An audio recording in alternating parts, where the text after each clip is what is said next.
अस्सलाम वालेकुम welcome back to another video. कैसे आप लोग मेरे अच्छे होंगे व्यूअर्स। इस वीडियो में हम बात करने जा रहे हैं क्रिप्टो मार्केट के बारे में। वीडियो बहुत ज़्यादा इंपॉर्टेंट है। आज हम लोग बात करेंगे इस वक्त जो सिचुएशन बनी हुई है कि मार्केट जो कल बहुत ज़्यादा बुलिश कर रही थी 47,200 के ऊपर जो है वो उसने एक नया पॉइंट सेट किया था। अचानक से मार्केट डंप हुई है।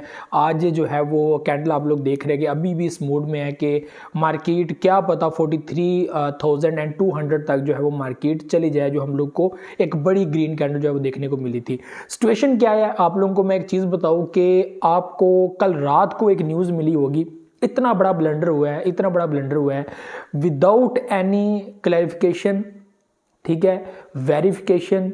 हम लोगों ने ये चीज हर जगह फैला दी कि ईटीएफ जो है वो अप्रूव्ड हो चुका है, लेकिन ऐसा नहीं हुआ। ऑफिशियली जो सिक्योरिटी एक्सचेंज कमीशन के जो चेयरमैन है, जो सीईओ हैं, उनकी तरफ से भी ट्वीट किया गया और उन्होंने क्लियर कर दिया कि भाई क्या कर रहे हो, हमने तो कुछ ऐसा किया ही नहीं है, हमारा जो पॉइंट था वो तो क्लियर है। आप लोग खुद जाके उनके जो है वो ट्विटर हैंडल के ऊपर जाके देख सकते हैं। उन्होंने कहा हमारा पॉइंट वही है क्रिप्टो को लेकर कि क्रिप्टो जो है वो वही है चीज़ जो हम इसको मानते ही नहीं है। तो अचानक से मार्केट में ईटीएफ अप्रूवल के ऊपर जो है वो बात आ गई, जिसको बाद में को 1-1.5 घंटे बाद ऑफिशियल तरीके से जो भी है न्यूज़ आना स्टार्ट हुई कि इट्स टोटली फेक न्यूज़। ठीक है, तो जैसी मार्केट में ये न्यूज़ आए लोगों ने कॉपी पेस्ट कर करके जो है वो शुरू कर दी और मैंने इसके ऊपर जो है बार बार देखा कि भाई मार्केट में ईटीएफ अप्रूव हुआ है, बुलिश होना था मार्केट को, मार्केट नीचे क्यों जा रही है? तो इतनी जल्दी दिखाने से बेहतर है कि आप लोग चीज़ों को देख ले। तो कल रात को जो भाई ब्लंडर हुआ है कि ईटीएफ अप्रूवल, ये उन लोगों की तरफ से किया गया है जो वो कहते हैं ना कि क्या मकसद है आपका फेक न्यूज़ फैलाने का, कि पब्लिक जुड़ी रहे क्रिप्टो मार्केट से, कि यार इस न्यूज़ की वजह से मार्केट में जो है वो लोग पैनिक होंगे, सेलिंग करेंगे, मार्केट में बड़ा एक डंप आएगा, तो उसको बचाने के लिए हमने फेक न्यूज़ फैला दी। कोई मकसद है इस तरह की फेक न्यूज़ फैलाने का जो है ही नहीं कि भाई ईटीएफ अप्रूव हो गया, ये कोई बात है? ठीक है, एक फेक न्यूज़ को इतना प्रमोट किया गया, बड़े बड़े चैनल्स की तरफ से प्रमोट किया गया। शर्म आनी चाहिए उन सबको कि आप लोगों ने पब्लिक को बेवकूफ़ बनाने के लिए ये चीज़ की है। और बाद में मैं डायरेक्टली जो है वो उनके सीईओ के जो है वो ट्विटर हैंडल के ऊपर गया, मैंने वहाँ पर जाकर वेरीफाई किया, उन्होंने ट्वीट किया कि भाई ये क्या कर रहे हो। ठीक है, कंप्रोमाइज्ड तरीका जो है वो अपनाया गया, तो ये बिल्कुल गलत बात है। तो इस वक्त जो सिचुएशन बनी हुई है ईटीएफ की ही वजह से बनी हुई है कि मार्केट में एक बड़ा बुलिश आया और वहाँ से एक और न्यूज़ जो है वो आ रही थी कि मार्केट में ईटीएफ अप्रूवल जो है वो रिजेक्ट जो है वो किया जा चुका है। और यहाँ पे ये न्यूज़ फैलाई गई कि ईटीएफ अप्रूव हो चुका है और अगर अप्रूव होता तो मार्केट में एक बुलिश आता, जो मैं समझता हूँ कि 50,000 प्लस निकल जाता और क्या पता हम लोग 52,000 या 53,000 तक जाके ब्रेक लगाते, बिटकॉइन ब्रेक लगाता वहाँ पे। ठीक है, तो ऐसा नहीं हुआ। मार्केट में जो है वो न्यूज़ ये चल रही थी, वहाँ पे बिटकॉइन नीचे गिर रहा था। ऑफिशियल जो न्यूज़ थी वो उनके ट्विटर हैंडल के ऊपर थी, उन्होंने क्लियर कर दिया था कि भाई ऐसा कुछ भी नहीं हुआ।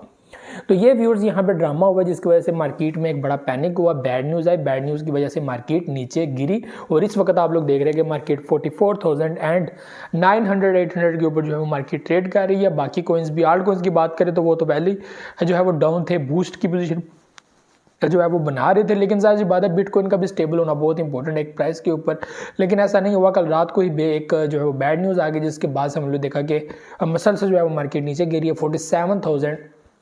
और कल मैंने एक वीडियो जो बनाई उसमें मैंने बोला था कि अगर मार्केट नीचे गिरती गिर भी जाए तो 7 to 8%, तो ऐसा लगता है कि 44,000 या 43,000 तक मैक्सिमम हो सकता है कि चली जाए। 44 मैंने जो है वो लास्ट पॉइंट बोला था, लेकिन देखते हैं। लेकिन जो हमें पॉइंट मिल रहा है, जो हम अगर बात करें ग्राफ को देखकर, तो हमें पॉइंट जो सपोर्ट पॉइंट मिलता है वो 43,200 तक का मिलता है कि वहाँ तक मार्केट वो मैक्सिमम जाना चाहिए, उसको ब्रेक नहीं करना चाहिए, वरना ये जो एक बुलिश आया है ये किसी काम का नहीं रहेगा। तो और मार्केट में वैसे एक पॉइंट तो सेट हो गया, तो देखते आगे क्या होता है। तो ये जो है इस वक्त सिचुएशन है, जो एक बोंडा काम किया गया, ये बहुत गलत है।